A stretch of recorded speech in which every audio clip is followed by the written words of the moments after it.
And I think we need the opening slide up, Ian, if you could also, the meeting notes slide.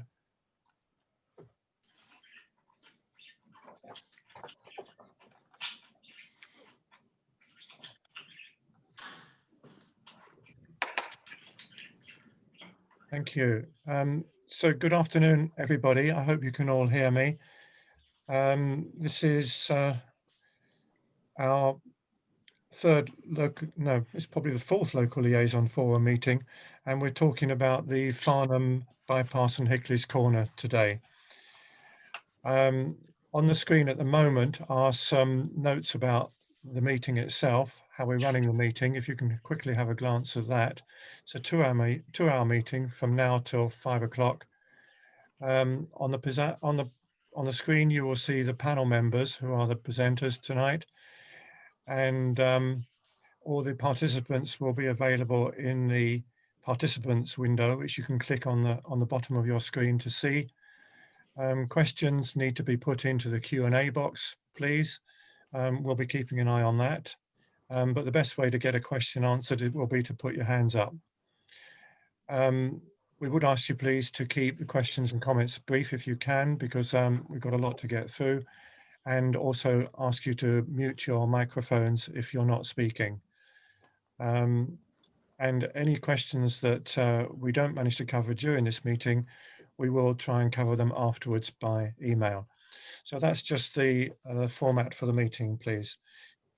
Carry on, please, to the next slide. Okay, so I'm going to start by introducing the panel that we have here this afternoon. Then I'll outline what we're going to cover, and I'll also tell you how we're going to go through the proceedings today. So on the introduction slide here, we have the people who are on the panel tonight, the main presenters, shall we say. I'm the Councillor John Neal. I'm the leader of Farnham Town Council, and I'm a member of the Farnham Board, which is the three-council board running this programme. So I'll be chairing the meeting tonight. Joining me is Councillor MacLeod, who's also a co-chair of these sessions, and Councillor Wyatt Ramsdale, who chairs some of them as well. But the most important people here tonight are the programme team, or representatives from the programme team. We have Chris Tunstall, who's the programme director from Surrey County Council. Thank you, Chris. Now, Chris has got a wealth of experience in running these types of projects around the country, so it's his job to keep us all in line on the project, basically. Along with him, we have Jonathan Foster Clark. Good afternoon. Hi, Jonathan. Jonathan's from the Atkins consultancy. I'm sure a lot of you will have heard of the Atkins name. This is a company that works on many major highway projects like ourselves, trying to solve traffic and roads problems like we have around Farnham. So welcome to Jonathan joining us tonight, and he's doing a lot of the background technical work at the moment. Yes. Usually we like to be able to include Paula Goff, who's a programme manager, also working with Surrey County Council, but unfortunately Paula can't be here this afternoon. She's going to be along at the meeting we have this evening. So that's where we are in terms of the main panel introducing the session today. Next slide, please. So the agenda tonight, this afternoon, is I'm going to give you some opening remarks, which is what I'm doing now. We're then going to get an update from Chris and Jonathan on the programme, and then I will introduce the topics that we want to talk about tonight, and then we'll go into the full discussion session, which will be the main part of the meeting, probably taking an hour and a half. And then we'll close off, hopefully around about 5 o'clock. Andy MacLeod, my colleague, will close off the meeting for us. Hope that's okay with everybody. So before we go into too much detail, I just want to put you in touch with the objectives for today's meeting. I'll give you a brief background on the programme and tell you how it's been progressing to date. That's what the programme guys will do with us. And they will try and give you an idea of how we're running this programme and how it's going to achieve what it's setting out to do. What we won't be doing tonight, I keep saying tonight, I mean this afternoon, of course, is presenting solutions and options, because it's too soon to put forward any coordinated plans at this point in time. Obviously, it's a highly complex technical and civil engineering situation that we're addressing here, and these things don't come quickly. So there's still consultation going on with the public and other partners. So especially on these costly major road issues, we would expect these proposals to come together over a period of time. Amongst the proposals are a number of concepts that have been submitted by the members of the public, some of you here probably, and other professional organisations that are not necessarily directly part of the project. However, whilst I say that, the team will be revealing the first proposals of their work so far in the near future. And once that's had an airing with the public, there'll be another round of consultations to progress the project to the next stage. So once some clarity is emerging, then of course the programme will have to present economic cases to government and to the other strategic agencies that fund this type of work. And of course, that's no small challenge in itself. So all this is going to take time, and we please ask you to come along on that journey with us.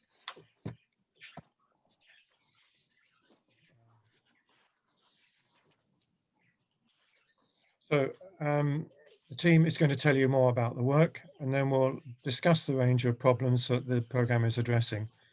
The scope of the session here is the whole of the A31 bypass from Shepherd and Flock to the Coxbridge roundabout. So anything between those 2 points, including the end points, focusing in particular on the Hickley's junction itself on the A31 and the nearby area, which includes the station and the level crossing, of course.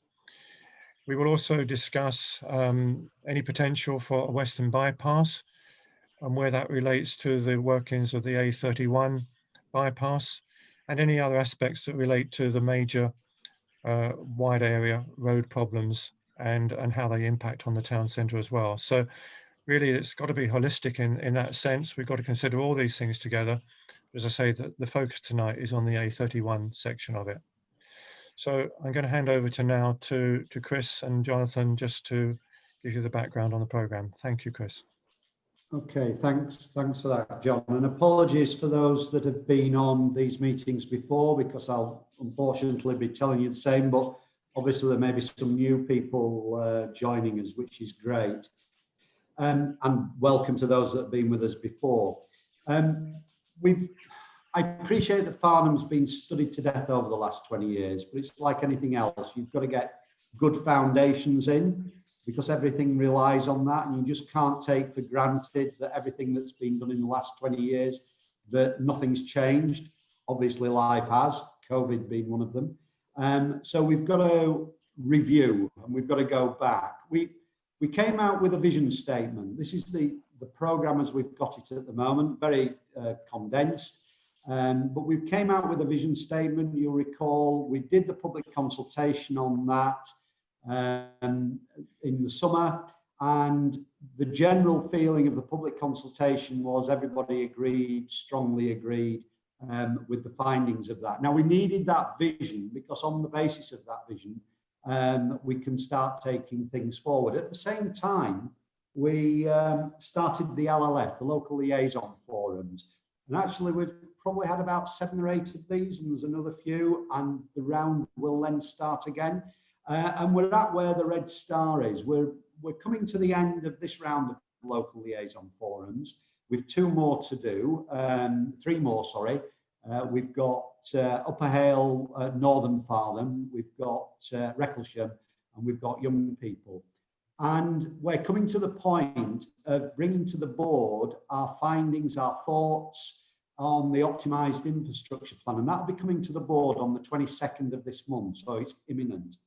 The intention then is, and that's going to give proposals. What's the art of the possible? What do we think is on the short list? There will have been some sifting on that, so what's buildable, what isn't buildable, and so on. And we will go out and consult with that again. And the consultation on that will be during February and March. Why so close? Well, it's keeping the emphasis on what we're doing, and so tight, should I say, probably. It's keeping the emphasis on what we're doing. But more importantly, if there are elections in May, and I say if there are elections in May, we go into a period called PERDA. And from about the 20th, 21st of March, we really can't be doing anything that can be seen that people can use it from a political bias point of view. So we want to complete that by then. If we don't, we're literally moving it into the summer. So by May, we'll have, by the end of March, we'll have comments back. We'll take those to the board in March and then work on those and come back with revised proposals May onwards. So there's a lot more consultation to be done, but you will have hopefully some tangible things to go, because I know people have been having concerns about that. Well, what is the solution? Well, we want to understand the problems from you, then we'll put solutions on the table, and then we'll consult, see what your views are, and then take it from there. Scheme definition, business cases, and so on. But all the time there will be LLFs going forward. So none of this will disappear into a black hole and reappear as, here's the solution. It will be a process, and it will be a consulted process. Can I have the next slide, please? Okay, so the optimised infrastructure plan, it's been developed, you'd expect this, on the previous consultancy studies that have been done over the years, and you can see some examples of those. There's been numerous, and I am fully appreciative of you being studied to death and you want to see some action. Community and elected members' proposals for the future of Farnham, particularly through the LLF. So all of this, we've an issues log, everything that you say at these meetings, whether it's in the Q&A, whether it's verbal, we log those down and we backtrack on those to make sure that when we come up with proposals, we have dealt with them. I'm not saying we'll have accepted them necessarily. It's like anything else. Life would be wonderful if we get everything that we want, but people have counter views at times. But we will have discussed them. We will have considered them. We will have an answer if we are challenged on them as to why they're there or why they're not there. And then, of course, very importantly, the local strategies, the neighbourhood plan for Farnham, the borough local plan, the county strategies, but probably from A31's point of view, very important central government policy and strategy. And of course, that includes now the developing climate change, what's happening with COVID, and so on. So all of that's been taken into account within the OIP. Okay, so thank you. All right, so what we do know is we need to reduce carbon emissions. This isn't a nicety. This isn't something that we might like to do. This is we have to do. It's government policy. Heathrow got turned down initially. They only got it back through because that policy wasn't in place at the time that Heathrow was making its decision. So that's the only reason it got through. You've got to look to reduce carbon emissions and accelerate things like the take-up of electric vehicles, but more importantly as well around active travel. But it's a balance. Don't get me wrong. I am not saying cars are bad, ban cars. I'm saying let's look at how we travel. Are there other ways of doing it? But there are people that need their cars, people with disabilities and so on. So we're not saying no cars. We're saying let's get a balanced approach on this. And improving the quality of place in Farnham. I think we'd all agree, because if not, why are we here? That we need to do something in Farnham. It's not the best of places from an environment point of view to actually walk through with the volume of cars and so on. So we've got to look at improving that quality of place. But at the same time, we have to support the local economy. So again, making the point, this is not about cars are bad, ban cars, nobody comes in to shop in Farnham, the local economy is totally shot. It is getting that balance. And then making sure that we get the communities connected, particularly, we talk about the A31 as a bypass. A31 might have been a bypass and it's referred to as a bypass, but it does exactly the opposite. It splits Farnham into two, South Farnham and North and Central Farnham. It acts as a barrier. So we've got to get that connectivity. But importantly as well, we've got to get other connectivity there within the rest of Farnham, better walking, removing narrow footways and things like that. So the emerging issues, give you a flavour. This is not rocket science. Sorry, can we go back?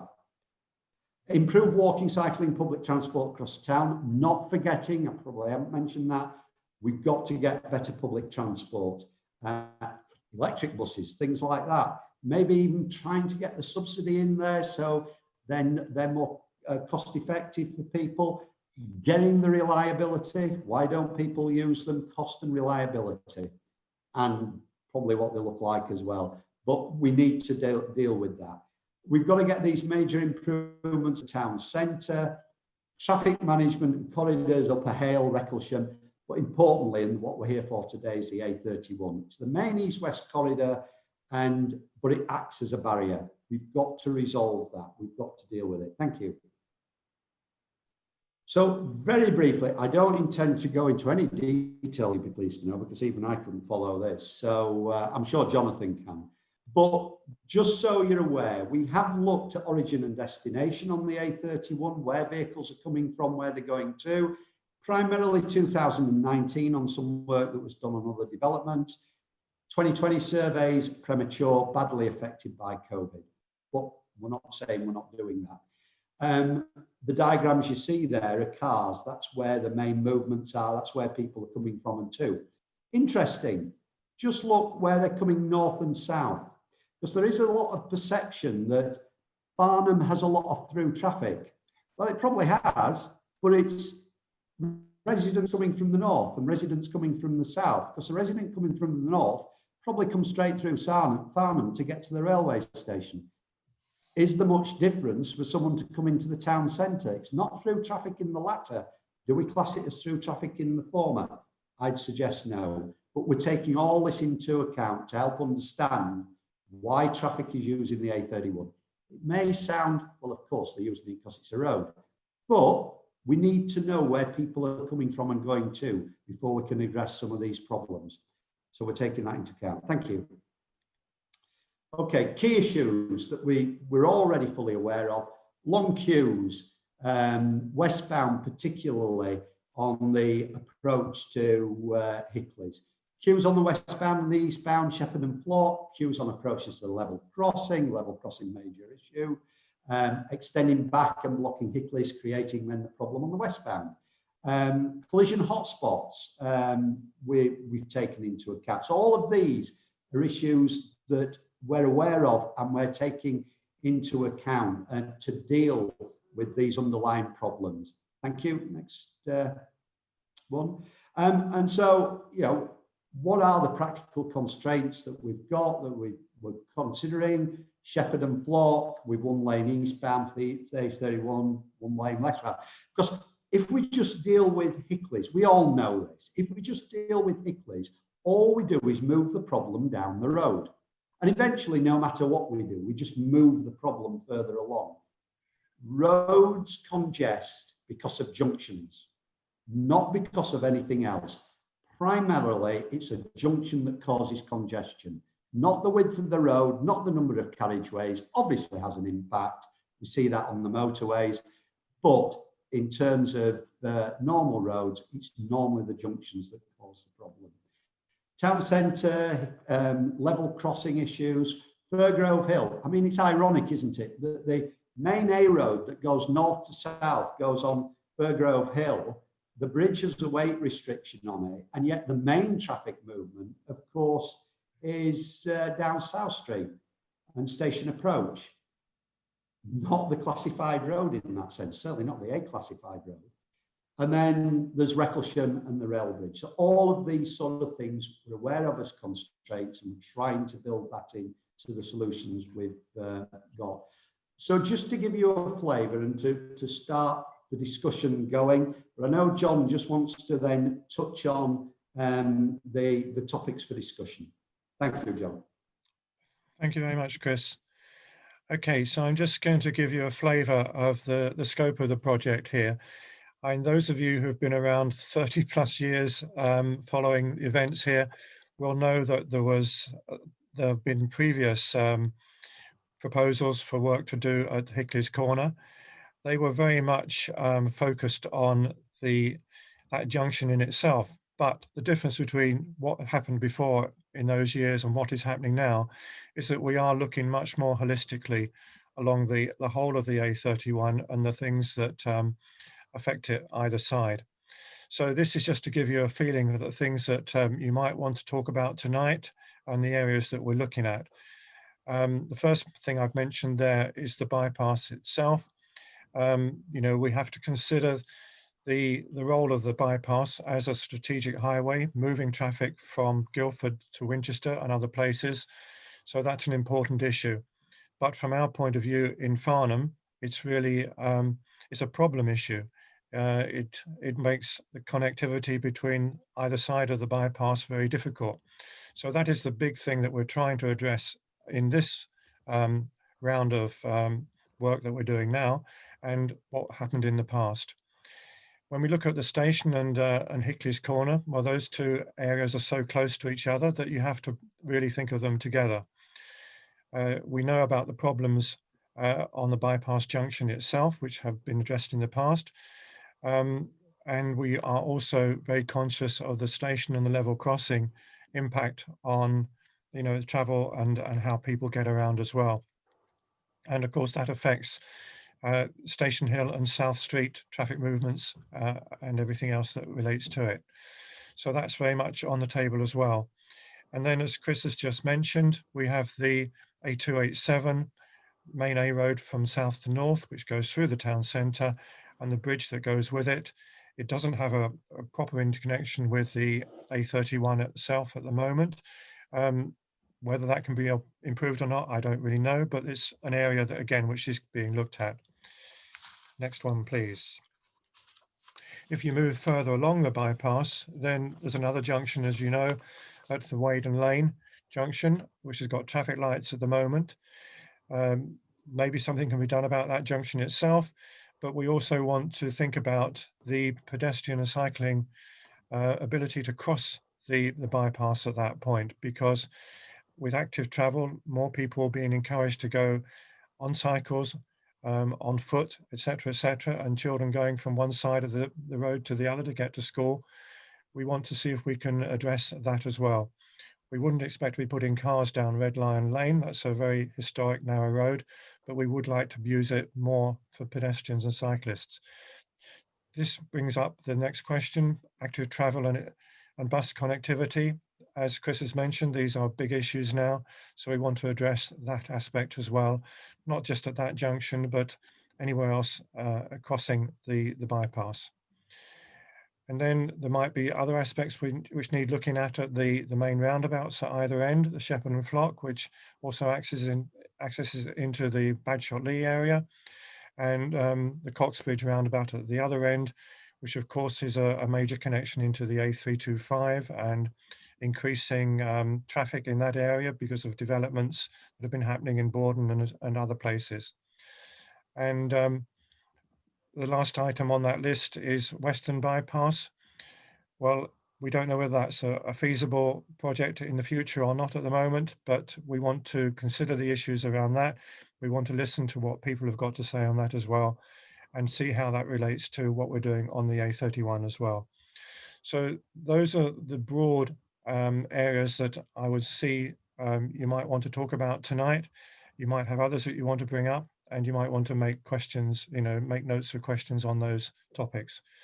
So I'm going to move straight now, have a quick look at what was done in the past on the next slide.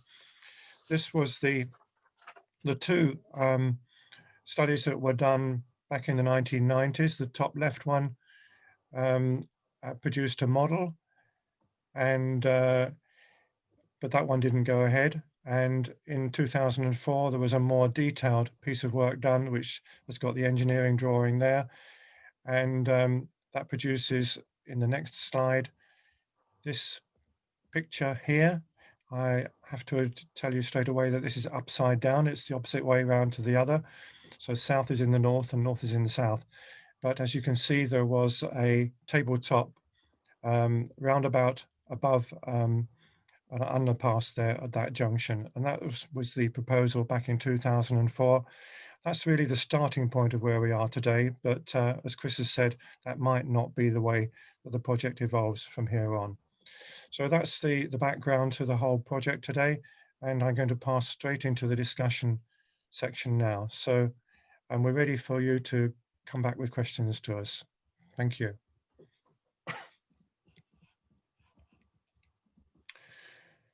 So if anyone wants to go for it, put their hands up, please. And we have a question here from Penny Webster.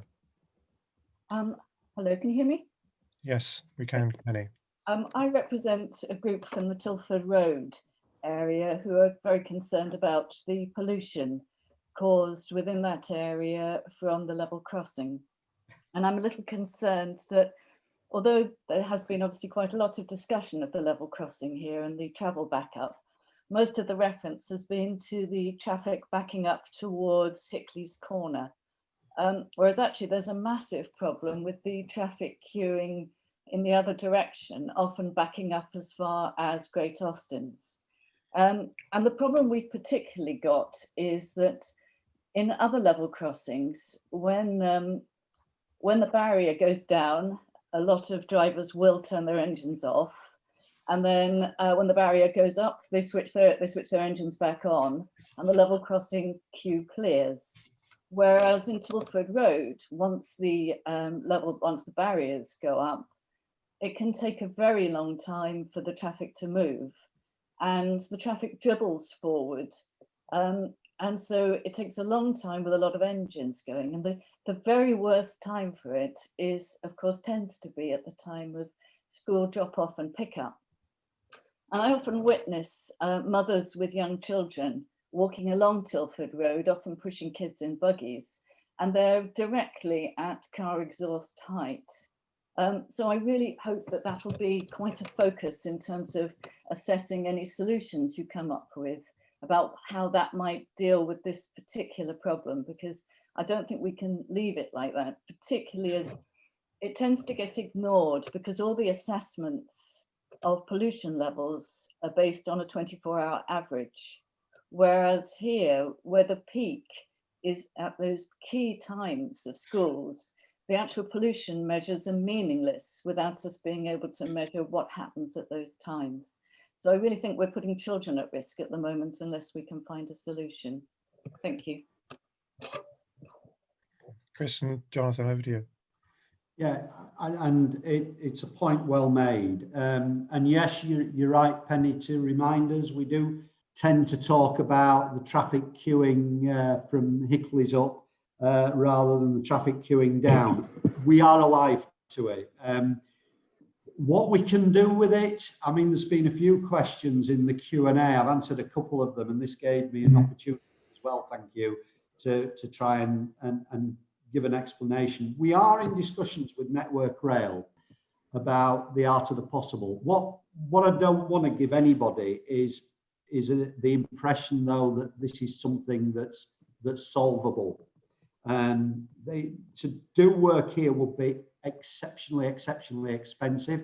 People have suggested, could we look at rail frequency? I mean, prior to COVID, the frequencies were going to increase, so the downtime of the crossing was going to get greater. However, what I would say is we are looking at all the potential and not trying, and I know this doesn't necessarily help with south of the crossing, but Station Road, for example, is actually private. It's owned by Network Rail. Well, that is something we have our eyes on, that it is something we want to try and take into the adopted sector, so that it's an adopted road, will have its own footways. As you know, coming from Firgrove, there isn't a footway there. People take their lives into the hand walking along what is a narrow road. So we are looking at all sorts of opportunities there. Being honest, it is not an easy one to resolve, and you need to throw massive, and I mean massive. You talk to Network Rail and it makes our road schemes pale into insignificance. Jonathan, I don't know if there's anything you'd like to add? Not really, no. I think the key point is that it just emphasises the need for us to be taking into account the impacts on Tilford Road as we develop options, and we're very aware of those issues. And as Chris says, there is no perfect solution. There's going to be some very tricky trade-offs to be managed as we work through this. But you know, precisely these issues need to be taken into account as we develop things further. Okay. Shall I move on to the next person, which is Chris Benny?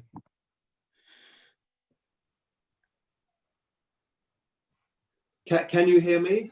Okay. Yes, Chris, we can. Carry on. Yes, good. Thank you. I'm a resident in Great Austins, and I sit on the committee of the Great Austins Area Preservation Group. It's a conservation area, as you know, and of course it links to Tilford Road. And unfortunately, with the advent of the bypass all those years ago, for about the last 25 years, heavy goods vehicles have been routed along Great Austins and Shortheath Road to the detriment of everybody that lives in South Farnham, both in air quality terms and picking up on the last participants' comments. I couldn't agree more. The congestion that brings, a combination of cars and heavy goods vehicles back down to the station, is enormous. And one of the consequences of this is that Hickley's Corner plays an important role in all of this, because part of that congestion that we're talking about down the Tilford Road is not just the level crossing, it's the fact that you've also got Waverley Lane connecting to the Tilford Road directly to the south of the crossing. And then even if the gates are up, you've got a flow of traffic coming along the station approach and quite often barging its way in. The consequence of that is it's typically 3/4 of an hour. If I am turning out of Great Austins down Tilford Road, it'll be 3/4 of an hour before I can cross into Farnham Central or onto the A31. Now that is appalling, and that experience must be shared by many, many people in South Farnham who are unfortunate enough to take that route. I would further say that Hickley's Corner, the 2004 scheme, did propose a solution to many of those problems, because by having a roundabout on a table above the A31, those different merging traffic routes from station approach, from Tilford Road, would be resolved in terms of everybody would have access to a roundabout in the normal way, and it would speed up the flow and improve the connectivity between Farnham town centre and South Farnham. And let's remind ourselves, South Farnham represents by far the greatest geographical area of the town outside the town centre. One further point I'd just like to make is a resolution of Hickley's Corner and a proper use of the station approach road would bring about a means of introducing people onto the A287 going south, and therefore assist the town centre issue of people having to travel that route to get onto Firgrove Hill. So that, in a form of a Hickley's Corner solution, even if it isn't the ideal 2004 solution, could at least remove a lot of the traffic on Tilford Road and the Great Austins area. But what it won't do is relieve the traffic along Shortheath Road, which is much more to do with the A325 and the Recklesham bypass that could solve that solution.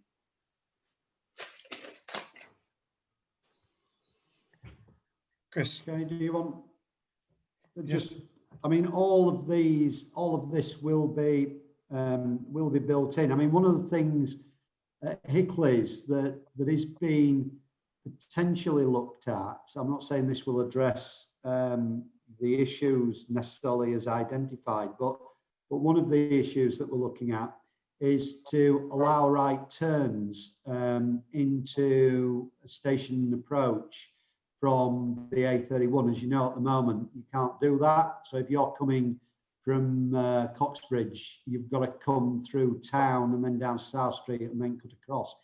It makes signals far more efficient. That's why it's done.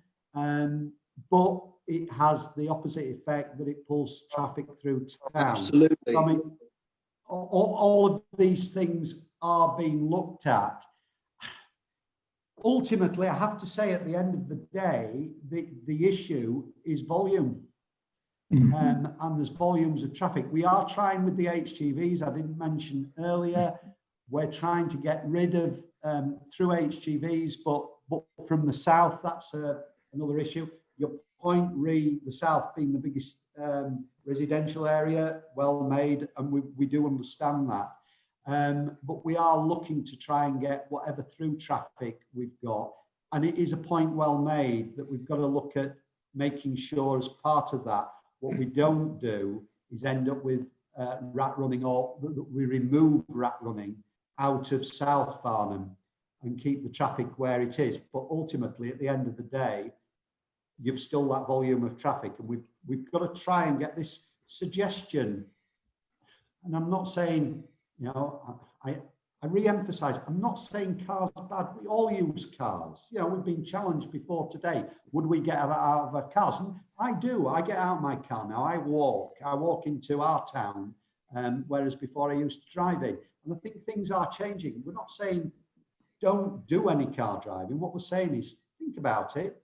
Could we do it slightly differently? Could we walk? Good for us. Could we cycle? I know there's hills. Electric bikes, brilliant, work well. So it's trying to get all of this into the mix, but your point is very well made, making sure we do not forget about South Farnham.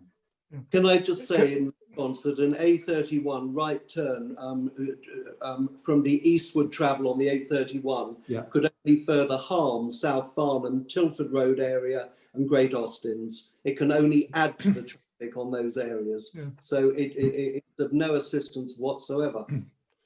Yeah, I appreciate that.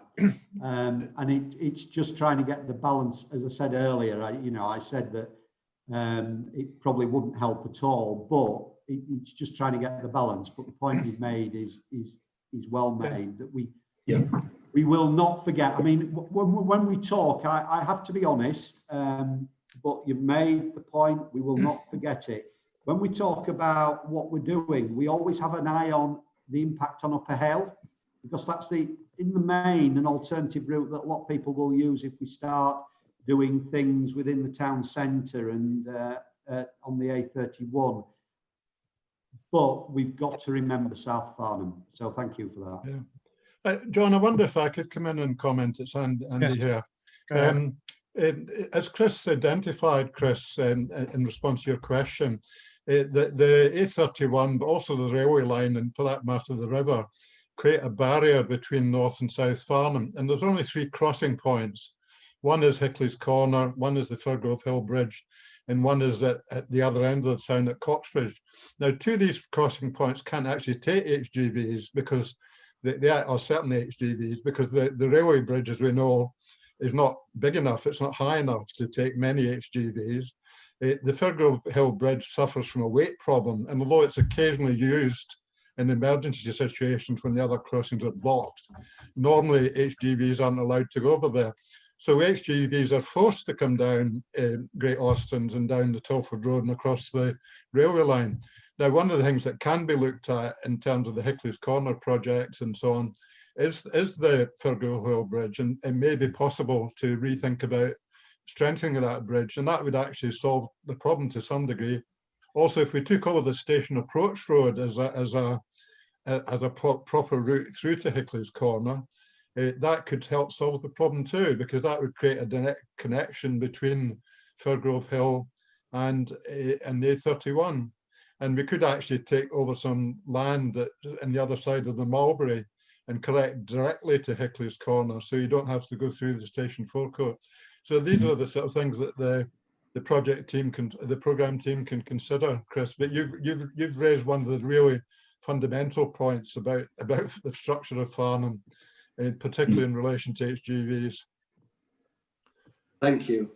Okay, thank you, Andy. I'm going to move on to Max Lyons, please, for a question.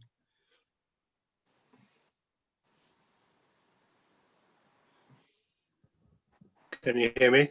Yes, Max, go ahead. Hi, good afternoon. Andy's just said some of the content of what I was about to say, but I think a solution to Hickley's Corner is the key to sorting out a lot of the other problems in Farnham. A link between Hickley's Corner and a strengthened railway bridge at Firgrove Hill would solve a lot more problems. And if that link worked properly, you could actually shut the level crossing to all traffic and only have it for pedestrians.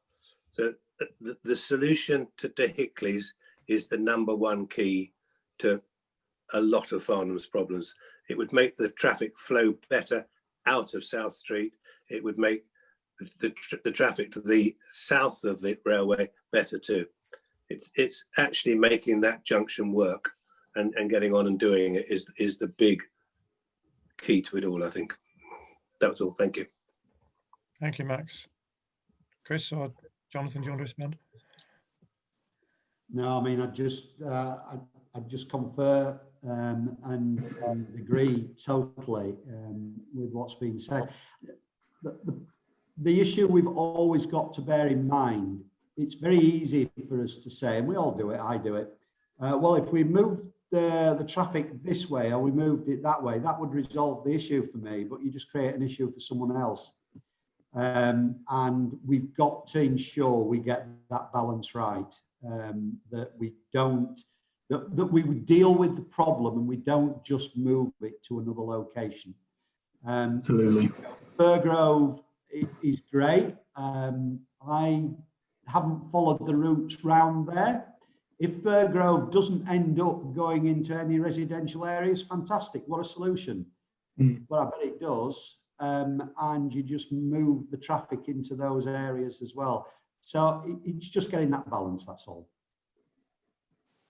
Okay, thank you. Absolutely. And there are a lot of comments in the Q&A box about the crossing and that area, most which have been answered, I think. So it does just emphasize how important it is to up people's thinking here. Can I go on to Tom Lancaster, please? Hi, yeah. So I was going to ask about the, and I know John's already mentioned it, but pick up on following on from Andy's comment about the 3 crossings, to actually talk about the 4th crossing. And that's the one from Waden Lane to Red Lion Lane, which is officially a crossing. It's not a fun crossing, but there is, you know, an area in the central reservation of the A31 there, and that there are sort of, you know, protective barriers for that crossing, but there's no light control, so it's quite dangerous. But the potential there is huge, because if we want to get an order of magnitude increase in active travel and get some modal shift, some relief and more effective use of the road space that the limited road space that we have, then getting a crossing point there, a safe crossing point there for walking and cycling, opens up the whole of the southwest of Farnham. We're talking about Reckwasham, we're talking about Waden School, which is our biggest secondary school, and then all the way up to Rowledge, if you're talking about cycling with pedal electric bicycles. So it'd be interesting to sort of see some more consideration, you know, and I know it's been mentioned by John, but where you might be going on that. Chris. I'm going to throw. Well, I mean, I could sort of provide an initial response. Yes, we're very aware of that, Tom, in terms of Waden Lane. I think any solution that we look at for the bypass certainly between Coxbridge and Shepherd and Flock, we do need to be taking account of that whole section of the route, and the relationship between Waden Lane and Hickley's, and we're very conscious that's playing a key role for connecting the southwest up to the town centre. So that's certainly on our radar. in terms of the different options. We're conscious that ideas have previously been put forward for grade separation, but we're also conscious that there's much more that can be done as well in terms of creating improved active travel links. So yeah, that's certainly on our radar. Okay, good. Okay, thank you. Can I go to Sophia Lavelle, please? Hello, everybody. Can you hear me okay? Yes, Sophia, go ahead. My question's really for Chris Tunstall and for Jonathan.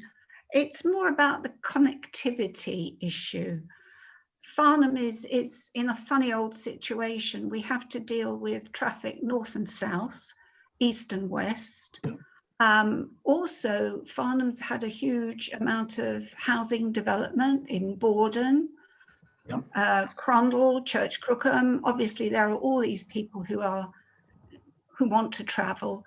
A lot of the talk's been about HGVs, and I think, you know, getting rid of HGVs seems to be a very popular answer in some respects. And obviously, Chris knows about the problems raised by the people in the north of Farnham. One idea has been put forward by a couple of people is this idea of trying to get HGVs to follow a specific route. You use the signage, etc. Past experience in not just Farnham, but many parts of the country, it's getting people to adhere to the rules. It was actually highlighted in the Scott Wilson report. You can put all the signs up you like, but people will go where they find the easiest route. In terms of trying to reroute HGVs, is there any method of enforcement that could make those people adhere to the rules, or is that not possible? No, I mean, yes, enforcement is possible. I got pulled up a meeting or two ago when I said people haven't got a right to be there, HGVs haven't got a right to be there, and I was appropriately pulled up to say that unless it says different, then we have every right to be there as motorists, and that is true. However, we can regulate it. We can put weight limits on. We can require them to go in certain directions. If there's development work ongoing, we can require them within the development work as well to reroute. As part of the HGV study, although a lot of the emphasis has been, understandably, has been put on the weight restriction, which we're now progressing, we've also, within there as well, we talked about coming up with a loading proposal, loading places, but more importantly, with having a freight consolidation centre that HGVs can come into. Now, this is only about HGVs that are visiting the town to deliver goods. And, you know, people might say, oh, this is all pie in the sky, this won't happen, but it is happening elsewhere. And I think we've got to be realistic. We really want to address the problems. And we are all the problem. You know, I would challenge anybody on this call to tell me that they are not party to some of these issues. All right, if you're a non-driver, probably I'll let you off. But most of us drive. Most of us want to drive as conveniently to wherever we want to go as possible. And that's no different with HGV drivers. But we can regulate it, Sophia. We can put restrictions in. We can require them to deliver to certain locations, but that has got to be done in conjunction with the haulage industry to a certain extent, but more importantly with businesses, because we've got to just get that balance. I'm not in the business of putting businesses out of business, pardon the pun. You know, we want businesses to work. You know, it's really interesting, and I know this is a bit off tack, but I know if I talk to businesses in Farnham, and in fact, we've had this reflected back at us, that if I put on the table, we're going to pedestrianise everywhere. We're going to pedestrianise Downing, Castle, you know, bits of West Street, the Borough, South Street maybe, East Street. And don't get me wrong, I am not saying that's what we're doing. I'm just saying let's suppose that that's what we do. Actually, that'll be fantastic for people. Yeah, we've got to get people into the local areas. But the first thing businesses will say is, I need cars to get in, to penetrate, to allow me to get business. On the high street, I forget what the absolute figures are, but since the early 2000s, something like a 30% reduction in footfall. And that's fact. Don't hold me to the figures. Big reduction in footfall. Why? Because we're all shopping on Amazon and places like that. So there's a big reduction. What do we find on average when we do a pedestrianisation? An increase of 27% in footfall. So it's just trying to get over this. Getting back to your point, yes, we can. Some of it may not be too easy, but we can certainly put restrictions in. We have the ability to restrict HGV movements. Less ability with cars on the basis that you struggle identifying which particular cars you want out. But it's easy with HGVs, because if they're through traffic, you can ban those, send them somewhere else. If they're delivering to shops, with the agreement of businesses, you can redirect them to the outskirts and then bring them in on small electric vehicles, electric cargo bikes and the like. Okay, thank you. If I could perhaps just add something to that.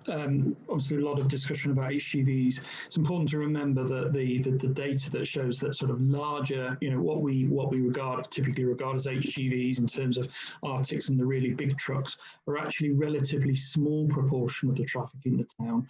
One of the biggest challenges we've got is the smaller goods vehicles. The larger white vans that are sort of trundling around all the time, and all the evidence is showing that obviously those are increasing with the increase in online retail, and all the forecasts are showing that these larger vans or smaller goods vehicles are going to be rocketing in the future. And that's clearly going to be continuing with online retail. So we mustn't forget that it's not just HGVs that are a challenge, but also how we deal with goods more generally, particularly as we move, people are moving to online retail and new ways of consuming goods. So we've got to be alive to that and recognise that just dealing with HGVs, yes, that's going to go some way in terms of dealing with some of the most serious problems. But there's going to be a lot of traffic around in the future being generated by people's own consumption requirements. And certainly the data that we've collected is showing that this big problem with these large vans and big wide-bodied transits is actually consumption from people in Farnham themselves, and that's going to obviously be a big continuing challenge with lockdown, obviously as people move to online. Again, it's coming back to it's people's own choices and own patterns of consumption that are a key part of the challenge that we've got to address. And of course, that would probably include the level crossing and the station. I've never been of the opinion that Network Rail yes, people say the barrier downtimes cause extra traffic. I don't honestly see how that can ever be overcome. You cannot see, in my mind, penalise Network Rail, because level crossing has been there, well, since I've lived in Farnham and probably before that. Yeah, I'm also going to pose another challenge to people. Having worked in the industry and this job for goodness knows how long, not quite as long as Chris, but quite a long time. All the evidence shows that when you put in new road infrastructure to deal with traffic delays, what happens? Traffic fills up. I actually worked on building the Newbury bypass, and at the time West Berkshire didn't do anything to change the road space through the middle of Newbury, and now the middle of Newbury is in exactly the same situation as it was 25 years ago. So the point is that you increase traffic capacity, the traffic will increase in response to that. So in response to the barriers question, I can pretty much guarantee that if you were to reduce the amount of downtime and increase the throughput for traffic at that crossing, you will simply get more traffic filling up that bit of road, and you're back to square one. That's pretty much my thought over the years. That's how it seems to have happened. I'm afraid that's the way it works, and we've had members of LLFs in the past talking about system dynamics and fluid mechanics, and I'm afraid that's the way things work in terms of traffic. So there is and ultimately a very large proportion of the traffic that are using Tilford Road and crossing those barriers are local Farnham residents. Which is why just simply creating more traffic capacity isn't necessarily going to be a panacea to the challenge. The challenges we've got. We've got to actually think about more. What role can you play in actually helping to solve this problem?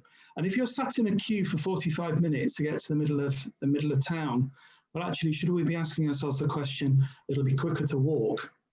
And actually, by providing better infrastructure for walking, we can make it a whole lot more attractive. Because guess what? You folks live in a lovely town. You can appreciate it better if you're walking rather than driving. So I'm being a bit controversial there, but I think the time's going to be coming for an honest conversation in terms of how we do this. He's the consultant. I disown him. Thank you, Jonathan. There's some questions coming up about timescales. I know this is a difficult one for you, Chris. Yeah. Can you give the public any sort of feel as to how you see this whole project going in? Yeah. So the overall, you're right, John. Thank you for the opportunity, because I'd answered one question as per usual. It blossoms, which is great. That's what this is all about. So the overall timescale's 15 years. If I was a betting person, because bear in mind, you might say, oh, come on, seriously, still haven't got schemes and timescales. We are still consulting. We are still asking people. We are still getting Atkins to produce. The OIP is the big one. There'll still be more work required on Hickley following that. There'll still be more work on Recklesham and Weston. So there is work to do, but the overall programme's 15 years. If I was a betting man, then I'd suggest that what we'd be looking at first and foremost to the town centre. What's the art of the possible in the town centre? Bearing in mind the impact that could have on the adjacent network. So we always bear that in mind, and we always get that balance. On that basis, probably 2 to 3 years, town centre stuff, maybe the first 5 years. Realistically, Hickley's is in the Transport for the South East 5-year programme. It's a priority scheme. It's about number 6. It needs a lot of work on it, which is why we're doing the work on it. The 2004 scheme just wouldn't hack the requirements of 2020, 21 now. So that's the work we're doing, and we will come out with some thoughts with the OIP.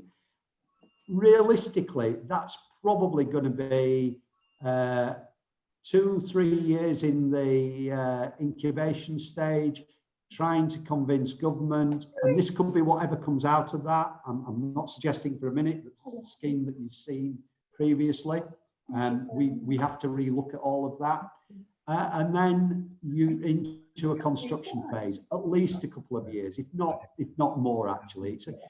The old scheme was 115 million. So it's a big scheme. Now, what's the impact on Farnham Town Centre?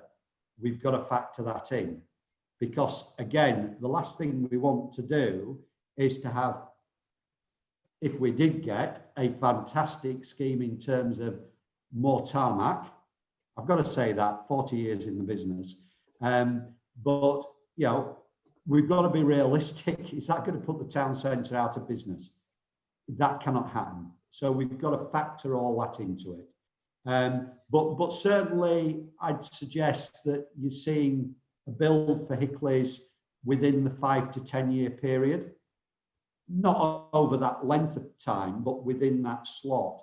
And then Recklesham, you'll be pushing that will be the back end of your 15-year period. I know we're not talking about Recklesham at the minute, but that's why we arrive at 15 years. The first 5 years, the quick wins, the town centre. The second 5 years, the issues around Hickley's and what we can do there. That doesn't mean to say we can't do small minor bits, things like, you know, people are suggesting, we've got signs there saying, turn your engines off, please. You know, how many times have we seen people parked with their engines running? And put flashing lights on or something like that. So we can do things like that. So we can do smaller things. But if you were talking about a major piece of work, then probably in that second 5-year slot, and then Recklesham in your third 5-year slot. As a rough rule of thumb, we haven't got schemes, we haven't priced them, we haven't got timetables. Because if I had, you'd all be accusing me, I'm sure, that I've come with a set agenda. And I seriously haven't. But I know that's also very frustrating because you've waited a long time. You want to see action.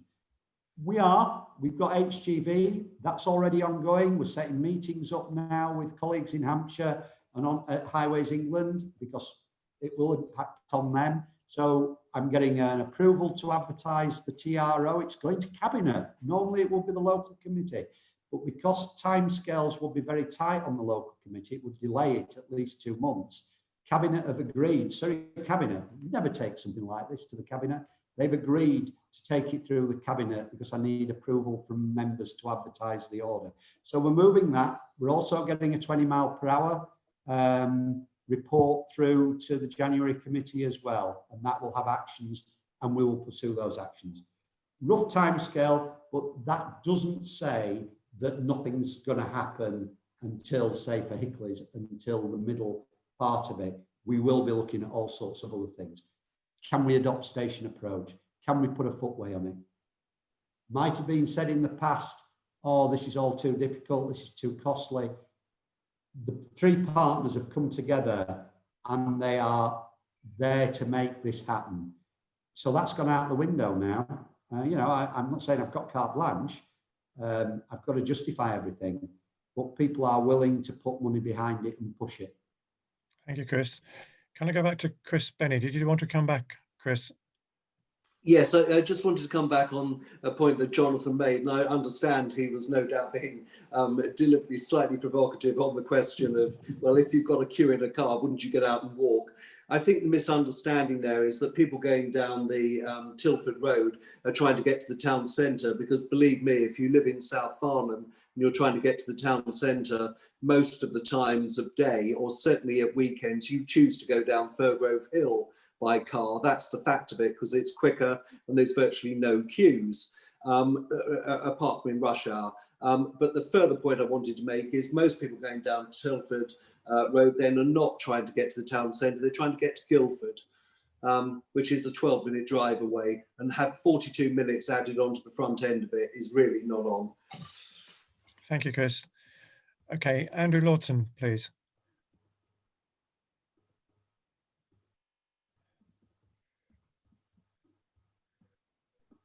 Andrew, are you there to go?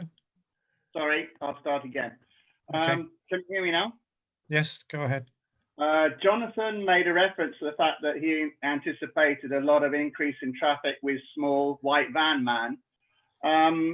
I've heard reference before that, you know, and given a strategy to try and reduce the amount of traffic in the town centre, that there was a talk about a local distribution centre for all deliveries to be made, and that from there, a Farnham controlled electric vehicle plan was going to be put into place for final delivery. Is that something in theory, or is there a practical plan, and where would that potentially be? It's fair to say that we're actively considering that, aren't we, Chris? And yeah, that's going to be, you know, it's not appropriate to talk about what's coming, but that we are actively considering that as part of the thinking, because clearly the issues with the town centre itself, we know that there's this issue of deliveries. We need to be providing better options for businesses in terms of how they can get goods in and out. And that will obviously also help improve traffic circulation around the town centre and consequently for the A31 and the wider network. Okay. Chris, is there anything you want to add to that? Just building on that, within the HGV report, that was a recommendation that Jonathan and his colleagues made. and that recommendation was accepted. So again, we've got to get the balance there. What we're not suggesting is that we have a local centre and then everybody's told the package has been delivered to the local centre and they've all got trundled down to the local centre, probably in their cars. So it's just getting that balance, but that is there and that has been accepted and we will be actively working on that. Okay, thank you. I want to introduce Tim Clark, who's got a question.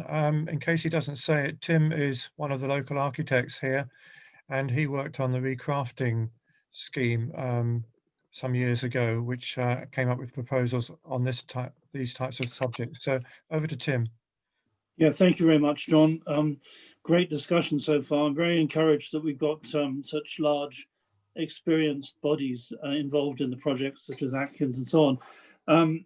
The economic case must have been made at some point to take these initiatives, and I wondered how far we've got with that in terms of building up the justifications for the scale of work that we're doing, because we are talking about scale here and phasing.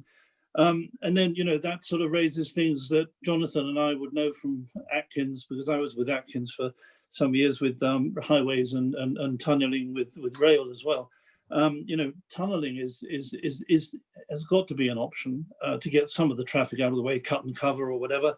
And then there's another point, which I think comes back to the routing of HGVs, which is the programming of sat-navs. And I wondered if any work's been done on that. Yeah.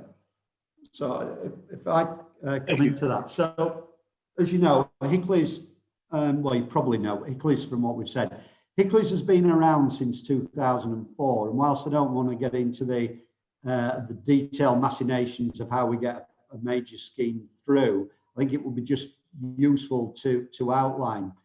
You've got to make a business case, what we call a strategic outline business case internally, that this is something worth pursuing. And both Recklesham, Hickley's, and at the time, even Western Bypass was considered on that basis.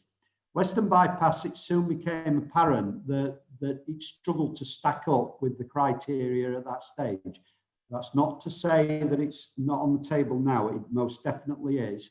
But we've got to be realistic. Back in the early 2000s, it struggled then, and we were building roads then. And I'm not saying we're not building them now, but there is a definite different focus, particularly around carbon. And yes, electric vehicles will resolve a lot of that. The other focus is, unfortunately, Boris is in for his levelling up, which means money that used to come to the south, some of that's going to end up going to the north. So it's a smaller pot we're going for.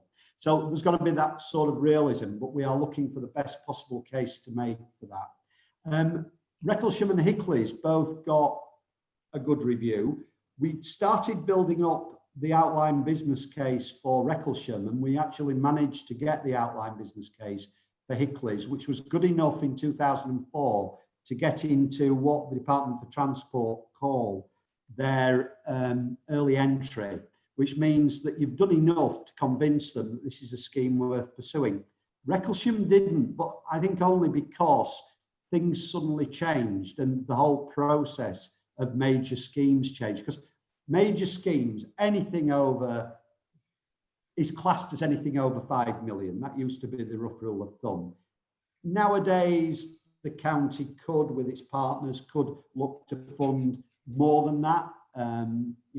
He's putting big money in. He's put a big capital program money, but that's all paid for by your council tax. So they are looking to invest more.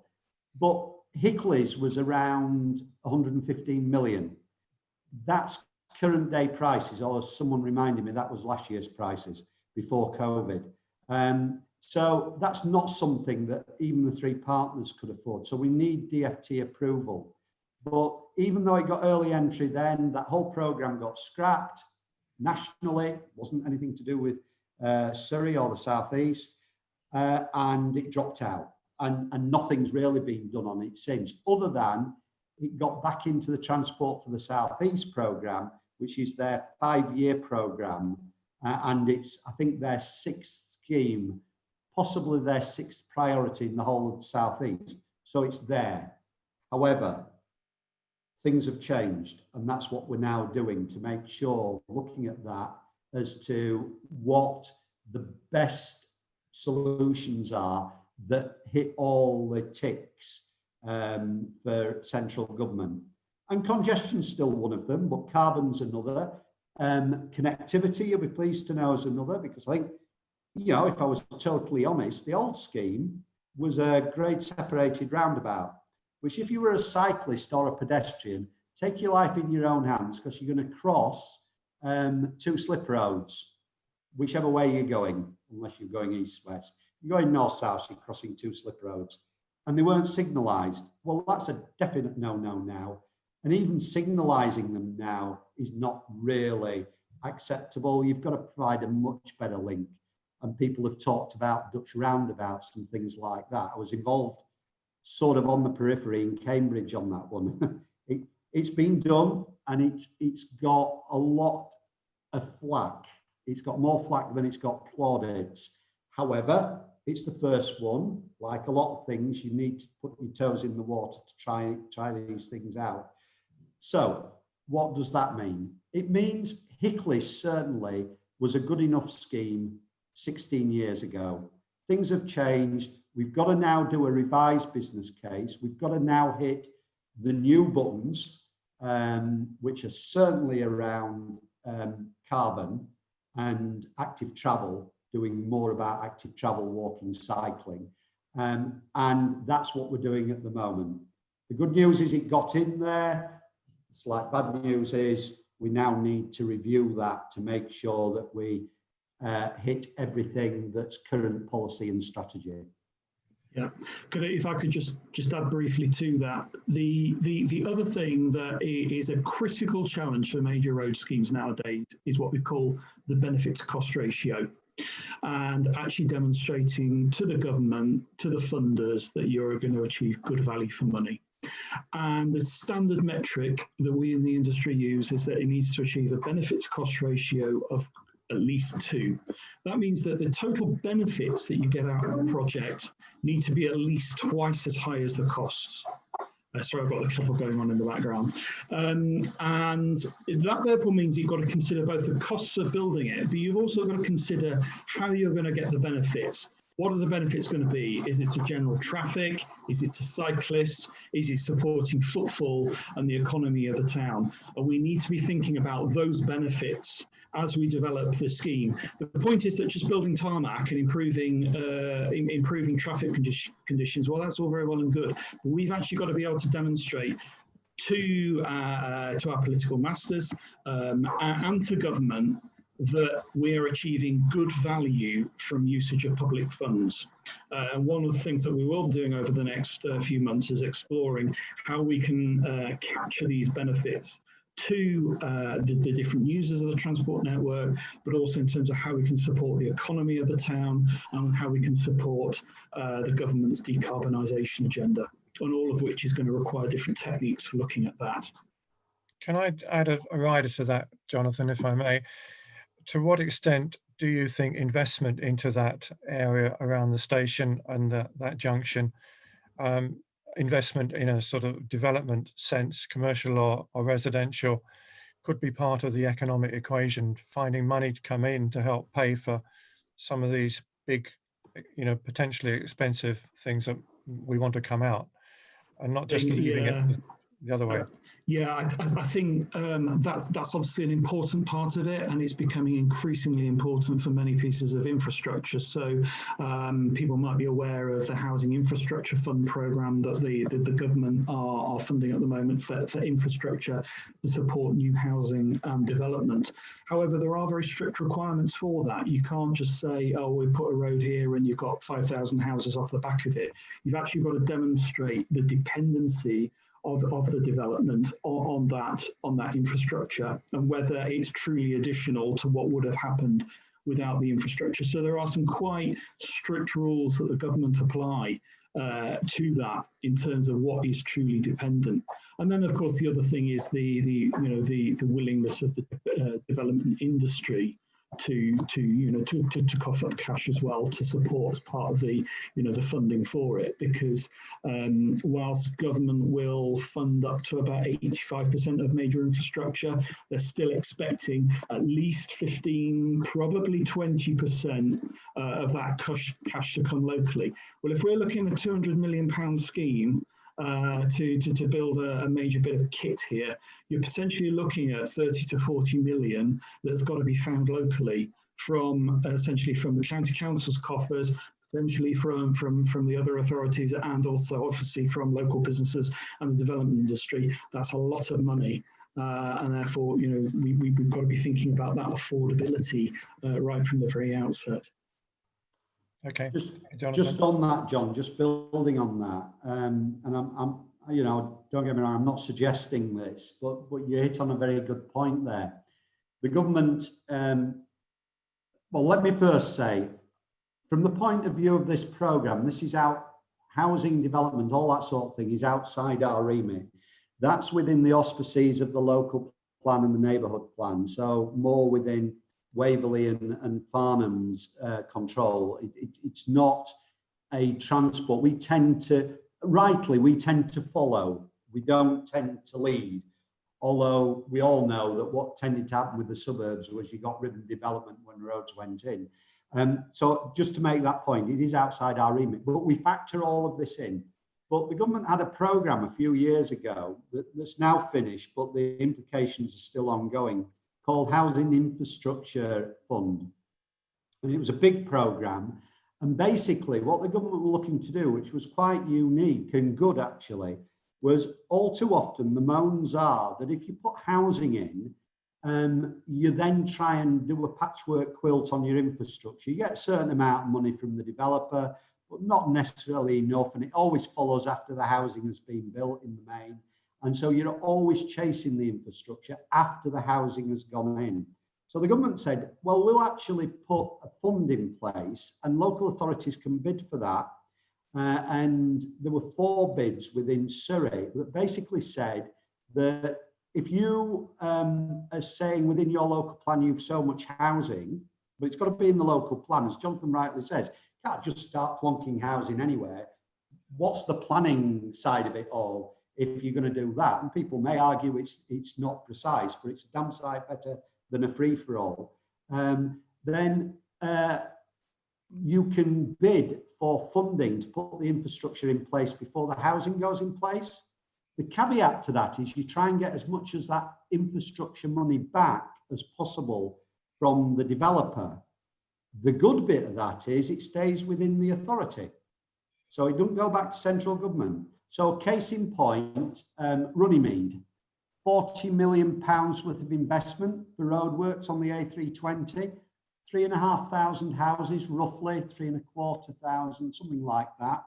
It was predicated on. Homes England reviewed it. We didn't have to do the same sort of business case we have to do for transport schemes. It was a very, very low level business case, more like an outline, strategic outline business case than anything else.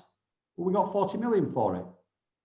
And then we get the benefit of the money coming back from the developers as the developments are built out. The downside, you've got housing.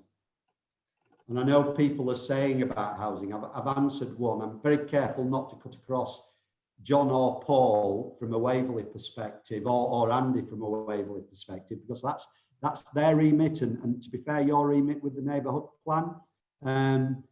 But there's got to be a bit of an acknowledgement. The South East overheats in housing terms, and the government put requirements on local authorities. This is not about the local authority deciding, no, we're not going to do this. The government actually put targets on them to meet housing. The one thing for certain, bearing in mind, as you know, I come from the north, the one thing for certain we don't need to do is build houses. Anybody wants to come and buy houses, I can give you some fantastic quality houses for the prices of semis within Farnham. You will get some 5-6 bedroom detached within the north for the price of a 3-bed semi in Farnham. But it's Chris, you're talking about houses here. What about commercial development, industrial development? No, well, this was all about housing, John. But one of the key things that the government want to see is economics as well. So they want to see housing, they want to see the economy growing, and they want to meet the housing need.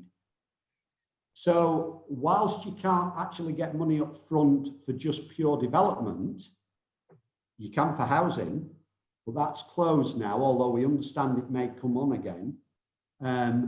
The development side is still in there, but you don't actually get the money up front. You have to wait then to get the money from the developer as part of the agreement. But no, a mix is perfectly acceptable. But actually chasing the money, and we've got to be really careful about this, is it was housing. That's where the money was. But as Jonathan says, and not cutting across anything that's the responsibility of Farnham or Waverley, you know, it's got to be in the right location. You just can't plonk it there because it's good, because it'll justify a road. Okay, thank you. Sophia, come back to you. Are you there? You're on mute, Sophia.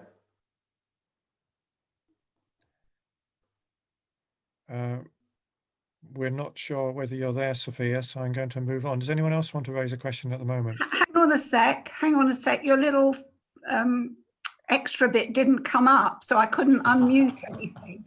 Okay, so you cut me off in my prime here. It wasn't intentional, Sophia, at all. Oh, I bet it wasn't. I don't want to make a big speech about this, but I agree 100% with you, Chris. You've made the point very eloquently. We should never, ever go down the route for a community benefit.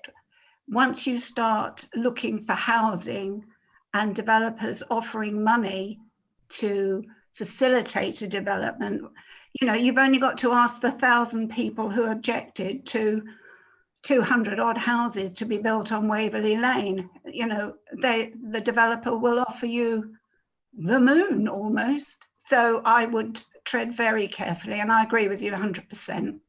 It's a daft idea. Well, my focus was more on commercial investment, not housing, actually, but okay. Anyone next coming up? There's been some questions on buses and, you know, bus routes and electric buses, and any moves in encouraging bus travel. Can I say, John, quickly, there's some good questions in the Q&A box that probably need the team to pick up that haven't been answered. If you could have a quick look at that. Sorry to interrupt. Hang on, where's that? The Q&A box, questions about Hickley's Corner from David Howell and from Peter Goodman, and various people have asked some good questions in there. But if you just click in the Q&A box. So, let's go to Peter Goodman. David Howell or David? Well, Peter and David have both got a number of questions there, I think. So I don't think they're asking to speak, John. They're just asking for their questions to be answered. So right, I can't give you. I mean, we'll answer this one live, and I'll throw this at Jonathan. At what capacity of Hickley's Corner Junction what capacity is Hickley's Corner Junction currently running at? What's the maximum capacity of the junction? I'll give you an in, because you can then tell me I'm totally wrong, and it'll give you time. My view is there's queues there, it's already at capacity. Yeah. It's a very simplistic approach. Yeah. Jonathan, I'll let you answer. I'm not going to give you a number of the capacity, because whatever I quote you will probably be wrong. But what we do know is that we've obviously got long queues on the approaches, and therefore, yes, we can argue its capacity.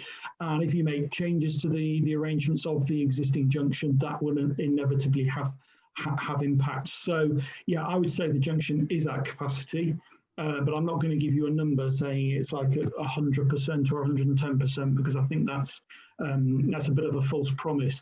The key issue is the delay and the queues that people are facing, and clearly there are significant queues on the approach from Station Hill, but also obviously on the A31 eastbound. And certainly the analyses we've done shown consistently, particularly in the evening peak, that's a major problem.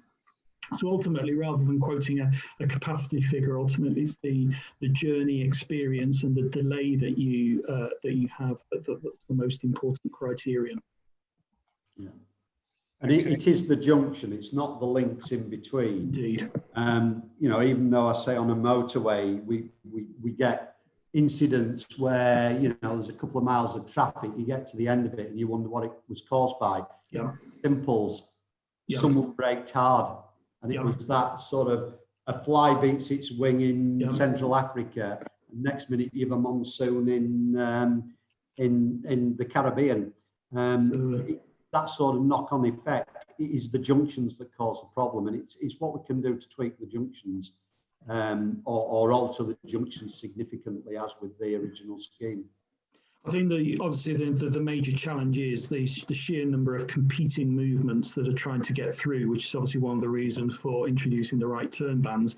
Because as soon as you introduce a right turn, you're introducing another conflicting requirement. Back in the days when I was a kid, I did a lot of signal design. And made a number of mistakes at the time where I actually changed some signal timings on a motorway junction in the Midlands and caused a 20-mile queue. And wasn't very popular. Telling everybody that, Jonathan. But you know, you live and learn. But the point is that the way that you manage the signal timings and the number of conflicting movements is critical to how the junction works. Now, if we can actually take conflicting movements out. So, for example, if we did want to introduce some new connections through to Tilford Road, would you actually do that at the existing Hickley's Corner junction, or could you actually do it through putting a new junction in separately? And once you say adding a new junction, is that going to make things worse? Well, actually separating the movements through two separate junctions, paradoxically, that could actually make things a lot better. So there's all sorts of new types of junction designs that are being trialled around the country, and it could well be that actually introducing separate movements could well be actually help to solve many of the problems. Okay, thank you. Can I go to Tim Stanley, please? Hello, can you hear me? Yes, Tim, go ahead. It's just a couple of points that have been made about it's going back to the question about priority and order and between town centre and Hickley Corner, and the fact that the junction is at capacity. And part of the problem with the junction being at capacity, it means that traffic is routed through town. So how can you resolve the town centre until before you actually resolve the problem with the overcapacity at the junction? You need to resolve the capacity problem at the junction to take pressure away, the east-west traffic away from the town centre, which then frees up, gives you your scope to be able to do work in the town centre. If you're going to approach by actually resolving tackling town centre first, you're just going to make things worse. You have to tackle the root cause, and one of the root causes is this junction, so it has to be higher up on the priority. I know there's a bigger money ticket, but if you don't resolve the problem, all you're doing is making one area more difficult to use, which means traffic has to flow through a junction which is already at max capacity or beyond max capacity. It just doesn't seem to hang together. Can I please make a fist of answering that? Tim, you've nailed it on its head. I mean, when I said about doing the town centre, and I think if I didn't, I should have put the caveat that obviously we've got to look at the implications on the surrounding road network. So we have got to look at that. We can't deal with them in isolation. But then again, it's got to be something that's manageable, that's chunkable, because to put something in that's, probably realistically, you're now moving up to $250 million. Bearing in mind the size of Farnham, a lot of infrastructure money is that, if it all went forward, and that's without Western Bypass. So we've got to chunk it. So the trick is we've got to be alive to that and actually build that in. There is going to be a lot. Jonathan's already said this.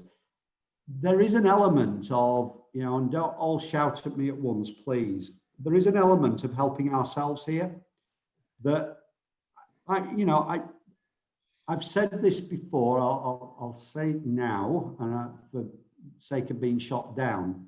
I think there is a general opinion that gets rid of through traffic out of Farnham Town Centre, problem solved.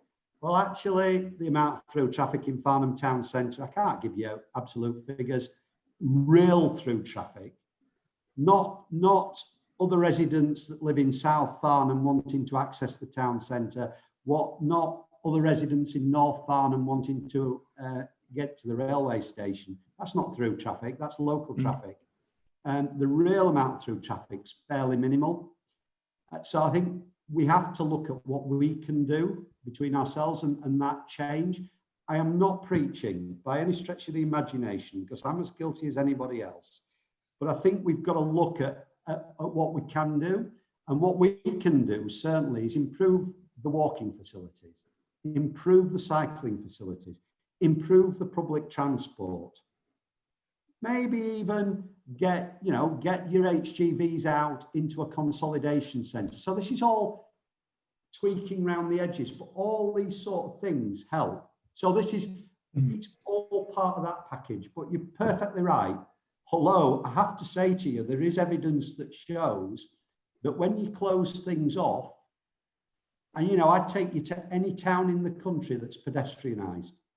You name a town, and let me find someone that's been around long enough that can remember the before and remember the debate.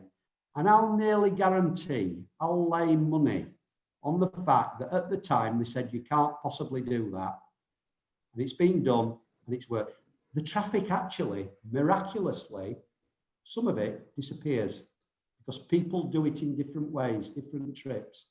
I'm not saying that we're going to rely on that, but the anecdotal is that that is actually what does happen, that people do it in different ways. Of course, what we don't want is people rat running. So we wouldn't look to allow for that. But no, we will factor it all in. And you're perfectly right to raise it. It was something I raised this morning when we were talking about the OIP and going forward and timing and so on. And I said, someone will along the line just say to you, right, so you're going to do this in the town centre. What's the impact going to be on surrounding roads? So thank you, Tim. Within the space of 2 hours, you've raised the exact point that I knew would come up, but we will try and manage it. Thank you. Well, but one of the comments you make is you're talking about through traffic. Okay, you're talking about through traffic from going from north to south across the A31. What about through Borough, through the borough? Because if you're coming from the north, you can't get to a car park. There is no car park in the north. So if you're coming from the north, you have to get to a car park. So if you're going to disrupt the A31 or not amend the A31, that any traffic that is congested can't go through along the A31 goes through town. So anybody who wants to go from the north, who actually wants to get to a car park, it's a simple thing to do, to get to a car park so they can go shopping to use the facilities in town. Yeah. They can't get there because they have to go through the borough, which has got all the east-west traffic going through. But you're assuming that we wouldn't alter things. Yeah. What I'm saying is the current layout would stay as it is. What if I was to suggest to you, I'll put a mini roundabout. I'm not saying this, but you could do it this way. I'll put a mini roundabout at the bottom of Castle Street. I'll put a mini roundabout at the top of Downing Street, and I'll allow two-way traffic on that section of the borough. So it means that traffic doesn't have to go there. They can actually access the Hart car park by going on in that direction, or even change the flow on Downing Street. Why does Downing Street actually have to flow that way around? Couldn't it flow the other way around? I'm not saying that's what we're proposing, but I'm saying we could do. And more simpler, but more difficult to do. What about me pushing a road through from the top of Castle Street straight down to the Hart car park? That's a possibility. and that would allow people coming from North Farnham straight into the North car park. So all I'm saying to you is that don't assume we've got the current layout in the town centre and we've got to follow the current layout. These are all the things we're looking to factor in. And I get all that. What I'm just saying is the prioritising of saying the corner is, because it's a big ticket, moves further behind the schedule. So we do the things that are maybe a little bit cheaper, more cost effective up front. The big ticket is still, we can't use the east-west bypass. And I accept that. Can I hopefully put your mind at rest? We are not looking to do the easy quick wins and park everything else because it's on the too difficult pile. The one that I haven't got an answer for, I wish I had, was the level crossing. But we're not doing that. But what I am saying to you is we're being realistic at looking at schemes and pulling together everything we possibly can to give those schemes the best possible chance of ticking all the boxes that government have, because ultimately Surrey, Waverley, Farnham Town Council cannot drive this scheme on its own. We need government. That's the only way that we will get a decent scheme at Hickley's. So it's not a question of doing the quick wins and just doing the small ticket items. It's a question of making sure we put the best possible proposal on the table. I'm not saying what that will be. If I was really saying the 2004 scheme, it don't hit the buttons at the minute. If for no other reason, connectivity. Because it does absolutely zip for pedestrians and cyclists. Might do a bit for cars, but it does nothing for pedestrians and cyclists.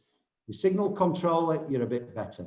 But for pedestrians and cyclists, you know better than you were with the original scheme or the original layout, because you've already got that on the original layout. You may not have token crossings for cyclists, but they would, you could retrofit those. So please rest assured, we're not looking at just taking the easy hits. We're trying to build something that has the best possible chance of getting that government funding. Thank you, Chris. Can I go to Stephen Spence, please? Thank you very much, John. And obviously there are a lot of issues in Farnham North as well, which we're not going to talk about here because we have a special LLF this evening to discuss those. But I just wanted to say that the reason there's so many issues come up and there's so many complicated things to deal with is because despite the fact report after report has been written, since the bypass was built, very little has been done. It's been over 50 years since anything of any significance has been done. And that is something that in the last 4 years since Wyatt, Andy and myself were elected to Surrey has changed, because we've engaged with the administration, particularly after Tim Oliver became the leader. And, you know, Matt Furness, the cabinet member, is here today, and there's been really constructive engagement. And this project and Chris and everything that comes with it is as a result of that engagement, that work, working with Waverley, working with the town council, trying to get everything pointed in the one direction. So whilst all of these issues are incredibly complex, difficult, and if you change one area, you have an impact somewhere else. So you're trying in a way to cut the Gordian knot, but at least there's a sword on the edge of that knot trying to saw its way through, which hasn't happened for 50 years. So that is extremely significant. And all of the fantastic ideas that people are coming up with, and the very detail about particular roads, particular areas, I mean, that's just fantastic. Somebody asked, and I'll finish on this because obviously I could speak for several hours on this question and I won't. What is your plan?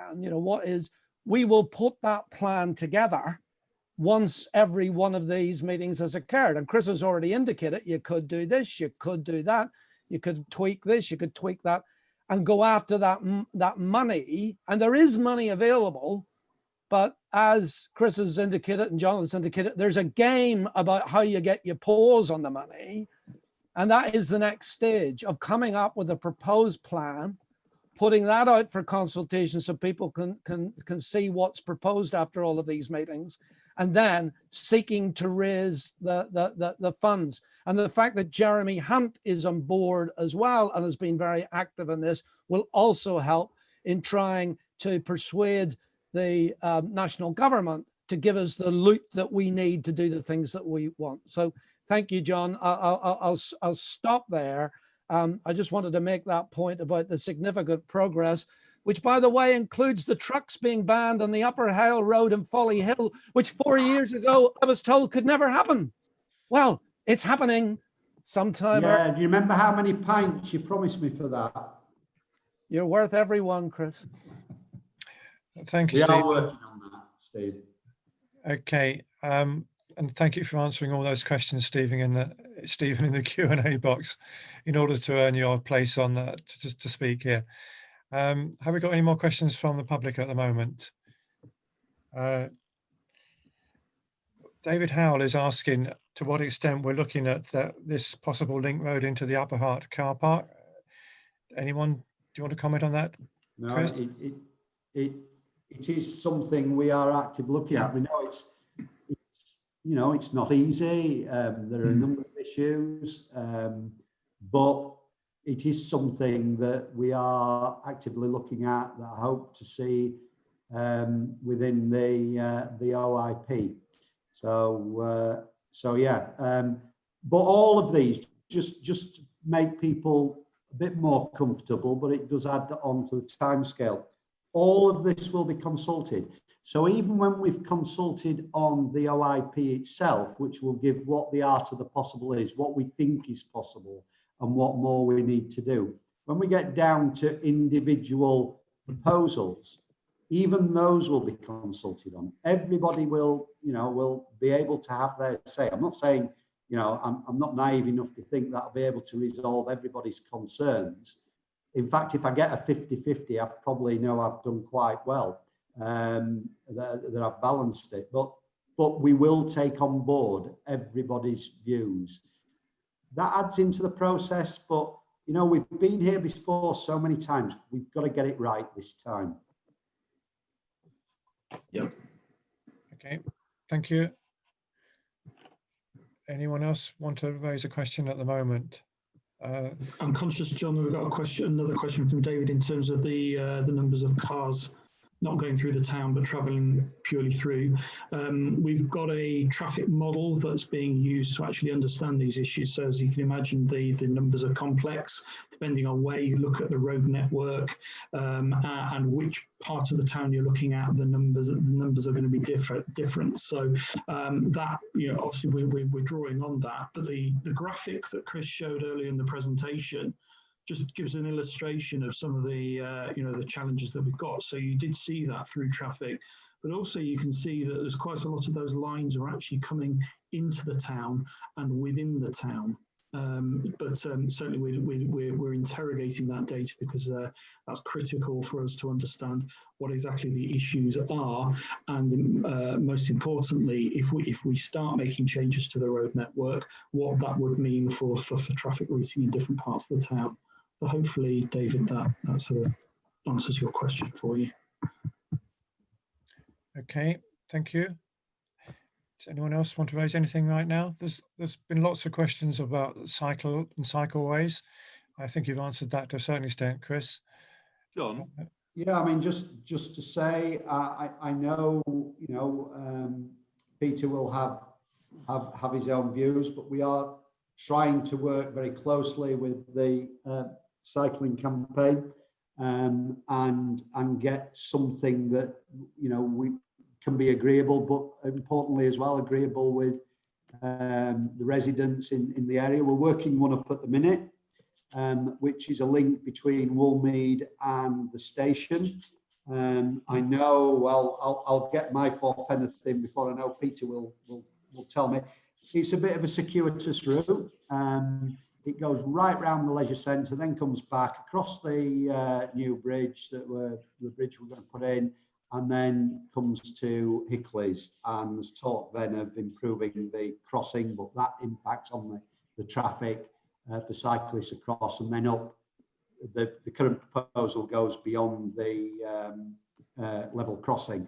But we're looking at that. There will be full consultation on it. That's one of the government's requirements. You know, I have to say, because, you know, it's usually seen as us, I'll put my fourpenny on the table. When the government asked us to do all these active travel, it was get them in. It was all hell and no notion. You're getting the money, do it.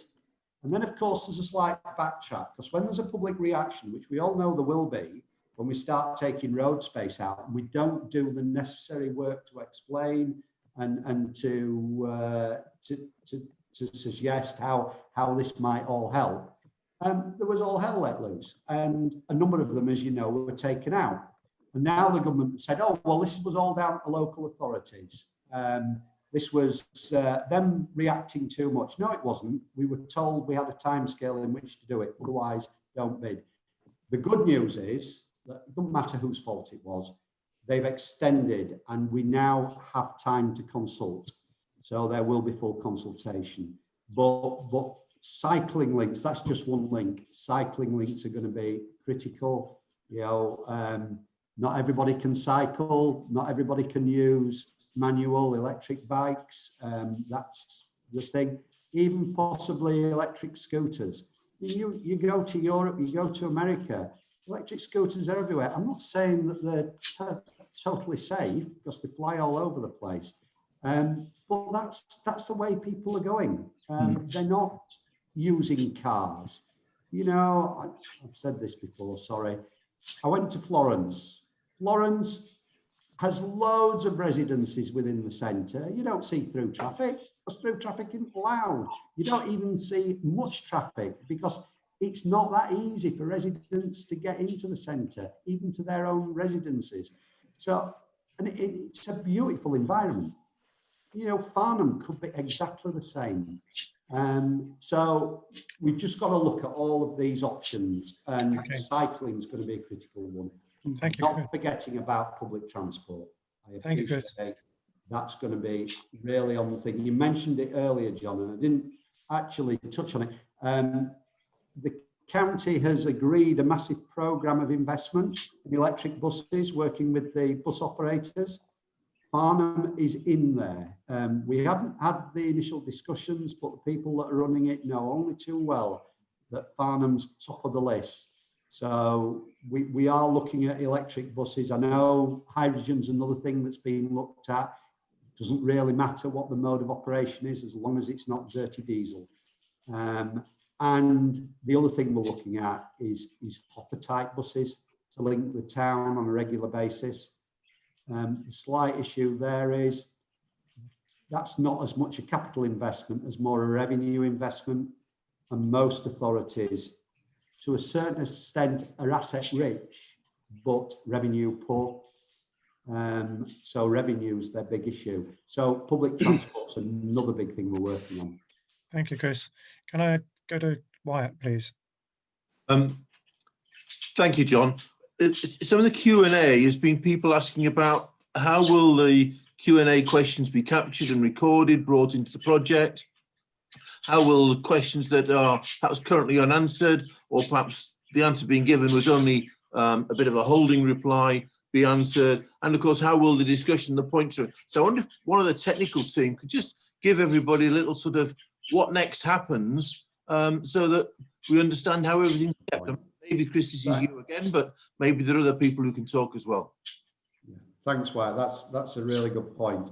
I did sort of allude at the beginning that all the questions that are raised go into an issues log that we're maintaining. So the programme office are maintaining this issues log of all the Q&As that are raised, and what's raised within the discussion. So obviously analysing the video. I'm only too conscious of that because I've had one resident recently that actually referred me to a time on one of the LLFs when I was speaking, and said, and at this particular moment in time, you said this. And I thought, oh, yeah, well, it's all on record, so that's fine. So we are recording all of this. We're taking that into the OIP development. So Jonathan's got all of that and he's taking it, and he's also making notes today. The town council with Ian and Claire are pulling together everything, and that's then passed over to get onto the issues log. The only slight downside is, I have to be honest, individual questions and follow-ups is not something that's massive at the moment. You might not think this, but the timescale on this is so contracted as to be unbelievable. Now, you might say, oh, well, that's local government. You all take time to do things. But, you know, this is a massive potential programme of work. And if we spend our lives, we could spend our lives answering questions and basically do nothing else. That is a bit of a flaw in the system. I have to acknowledge that. In terms of the OIPs coming out, I might as well address this. The OIP we've got, to be fair, we're reviewing it at the minute. You'd expect we'd probably got it. Board members are probably going to see it very shortly before it gets into the public domain to see what it's saying. Again, you'd expect that. So how are the comments in here being taken into account? Well, there's still bits of work being done on it, but they will be taken into account when we go through the process of consultation. So nothing is lost on this. We're not trying to lose anything at all, because all this is really great stuff. You know, Jonathan and I can give you all the technical. We can tell you the theory of how things work, but ultimately at the end of the day, the way things work on the road is down to the driver. We're all drivers and we're all peculiar. And so there's not much that you can actually model. Yes, you can. The traffic models that you do are based on historical, they're always being updated. The algorithms that are in them are always being updated. But ultimately, it's us as drivers, and we're very unpredictable. So getting that information from you about how things are used, what's the issues, that's the rich data that we want. And so it's all taken into account. Thank you, Chris. Can I go to Tim Clark, please? Unmuted, yeah. Just a quick one. The site access to Brightwells comes off the bypass at the moment and points in a direction I've been looking at for a long time about how you get north-south from there. And that could go via Dog Flood up to East Street and then beyond. It all depends on how flexible and imaginative we can be, sending people up Stevens Way to the north of Farnham, either under the park or around the park. But I think we ought to start thinking about where people are actually wanting to go and actually have established that they can go with these kinds of routes. And I thought that was an imaginative site access and deserves a roundabout on the bypass and some further thought about how it can connect up with some other ideas you've been talking about. Thank you. Thank you, Tim. Tim, that's superb. I have actually asked the question, and even with my experience over 40 years, I'm told why they can't, but rest assured I do challenge. But I have asked the question, well, why don't we leave that bridge in a bit better condition than it is, a bit more permanent, in place, because that's great. And there are issues around its close proximity to Hickley's. So it's this law of unintended consequences. But we are making, you know, I make those sort of challenges to people. And I won't let it go until they've convinced me that that's the case. Because I do think sometimes we sit on, well, we've always done it this way. Yeah, and it might be right, but then again, it may not. Times change. So we have challenged that. The other thing about Brightwells, just to put on the table, is that we are in discussion with Crest with a view to minimising the amount of 278 work. And that's the work that they will physically do as part of the development. They also give us cash as well. But they were going to do loads of physical work on East Street. They were going to change the flow, and all this have been agreed with colleagues in county, change the flow, make it bus only, put good quality paving down. And working through with colleagues from Waverley, who are the planning authority and obviously have to agree this or not, but working with Crest, we are moving to an agreement where we'll do minimum change on the basis that we're doing all this work in the town centre. And I hate to think that we spend a fortune on East Street only to find in a couple of years we dig it all up. So, you know, bit of good news there, that not so much on the bridge, I'm afraid, but certainly on the works they were proposing. Now, the other bit is, that doesn't mean to say they're walking away without doing anything. They're walking away and leaving us a slug of money instead of. So that money will be spent in Farnham, primarily around the area, because that's what it was given for. But it's to be invested in Farnham, so we can tie the whole thing together. Okay. Could I comment, John, if I may? I think I have to on the suggestion about the Brightwells Bridge. I'm afraid it's just not possible. The Brightwells, I'm responsible at Waverley level for the Brightwells scheme, and it just hasn't been designed. It's purely a temporary construction access bridge. That's the only purpose of that bridge. You'd have to knock down half the Brightwells scheme to create a through route. It will be replaced by a pedestrian and cycling bridge, so you might get pedestrian and cycling access, but the Brightwells scheme was just not designed for any through route. We even looked at seeing if we could use it in conjunction with the Wilmead scheme and to help the Wilmead scheme, but that wasn't possible either. So, you know, it's a good idea in theory, it's just not possible. We can't go and knock down half of a scheme that's currently being built. Or good ideas, or if it had been designed that way, it would have been a good idea, but it's just not possible. Thank you, Andy. Okay, well, it's about 5 o'clock. I'm going to go to Sophia Lavelle, but I'll be drawing the questions in after that. Yeah, hello, can you hear me? Yes. Yeah. Very quick question to Chris. What is the feeling about shared space? There's an awful lot of campaigning going on for cycling and walking, which I think we all agree is essential. I speak as a cyclist. I've cycled abroad, I've been to Holland, I've seen all these wonderful schemes. Unfortunately, Farnham's not as big as Cambridge. I've been to Cambridge, I've seen the roundabouts there, and it's jolly difficult at night when you don't know the city. You've got students whizzing about all over the place. I can't see that scheme's going to work very well at Hickley's Corner, but that's, you know, up to you, the experts. But shared space is a very contentious issue as far as I'm concerned. So what's the current feeling about it? So I'll let Jonathan come back as well on this, but the latest guidance is that the schemes that we put forward to DFT and their latest guidance, their latest cycling guidance, is that we shouldn't look to shared space. We should look to segregated.